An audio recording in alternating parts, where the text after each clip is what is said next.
என்ன திட்டம் நடைமுறைப்படுத்தப்படுகிறதோ அதே திட்டத்தை கர்நாடகாவிலே அல்லது ஆந்திராவிலே அல்லது உத்தரப்பிரதேசத்திலே பின்பற்றக்கூடிய அளவுக்கு இன்றைக்கு ஒரு முன்மாதிரி ஆட்சியாக, அதனால்தான் இதை திராவிட மாடல், திராவிட மாதிரி ஆட்சி என்று தளபதி அவர்கள் சொல்லுகிறார்.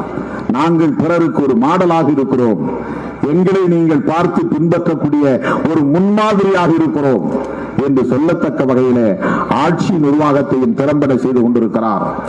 கொள்கை வழியில் அரசியலை வழிநடத்திக் கொண்டிருக்கிறார். அப்படிப்பட்ட அந்த கட்சியோடு சேர்ந்துதான், இந்த அணியில் இணைந்துதான் பிஜேபியை வீழ்த்த முடியும். ஏன் பிஜேபியை வீழ்த்த வேண்டும்?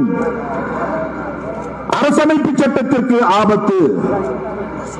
பிஜேபி மீண்டும் ஆட்சிக்கு வந்தால், மோடி மறுபடியும் ஆட்சிக்கு வந்தால் மாநில கட்சிகள் இருக்காது,